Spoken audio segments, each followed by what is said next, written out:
I know it's been a while since my last video, and I thank you for your patience. There have been some big changes here in our lives, and I've been taking some time to adjust. This video is going to be just a little bit different than my normal type. So,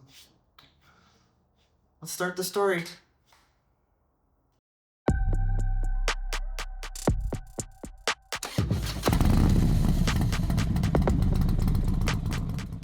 Like I said, there have been some changes around here, and the biggest change is that I am no longer in the Army National Guard after 20 plus years of service. But it wasn't fully my decision to retire this early. As you may be aware, on January 27th, 2025, President Trump signed Executive Order 14183, which is prioritizing military excellence and readiness. This executive order essentially stated that if you display any signs of gender dysphoria, you are now unfit for military service, even though it wasn't considered a problem before. In addition, there was no grandfather clause this time around, like there was in 2016, I think.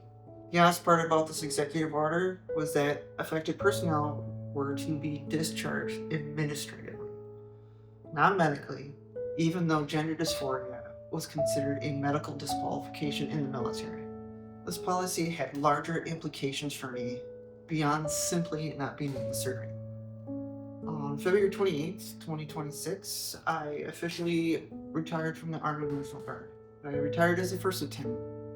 I know that doesn't seem like a high rank to retire at, but I didn't start as an officer. I began as enlisted, working my way in rank, making it all the way to the E7 or in the Army Sergeant First Class, before accepting my direct commission in July of 2022, which was not a short process. And this is a fairly significant achievement, as direct commissions outside the medical, legal, and chaplain corps are not as common as you might think. It was a long process which had essentially like 5 or 6 approval levels. So it was not short and it was not easy. I'd say my packet was 185 pages. But due to my forced retirement, I wasn't losing just my National Guard career, I was also losing my full-time job. I was what you call a dual status federal employee. What that means, if you're unfamiliar, is that my federal employment was directly tied to my National Guard membership. If I was no longer in the Guard, I could no longer work full-time. It was overwhelming. I didn't know what to do, and I felt lost. Because, half of my life has been spent in uniform and serving. Didn't know where to go, didn't know what my next steps were. Brought me down quite a bit. So needless to say, this last year was pretty tough for my wife and me. There were a lot of ups and downs, court decisions to stay the order or halt it, however you want to determine it. And ultimately, the Supreme Court lifted the injunction, clearing the way for my separation. It shook my world. My identity had been deeply intertwined with military for a very long time. The National Guard gave me purpose and a promising future. And that change all happened with a single signature. While I was waiting for my eventual separation, I began pulling away from it.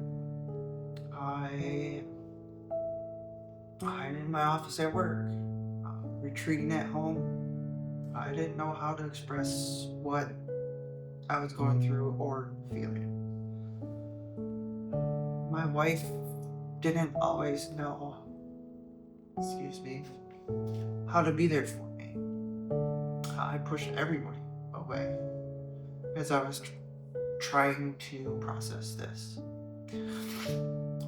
I'm thankful for her patience, but it took a toll on us and our marriage. On April 3rd, 2026 was my final day as a federal civilian employee.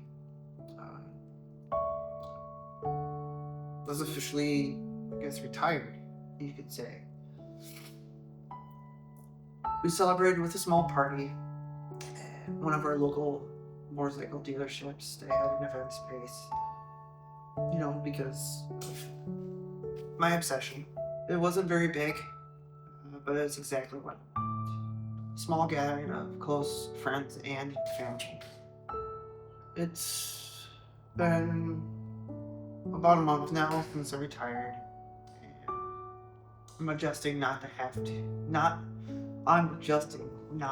to be awake in the morning and not really have to be anywhere or set an alarm in the morning, which is a little weird if you ask me, because it's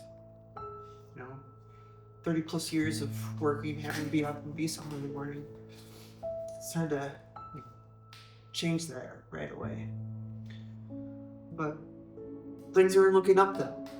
And I'm starting to see my way through all of this. Not just because I'm no longer being reminded of what I was losing every day while I was waiting for the final day in the office, but because of my loving, supportive wife and family.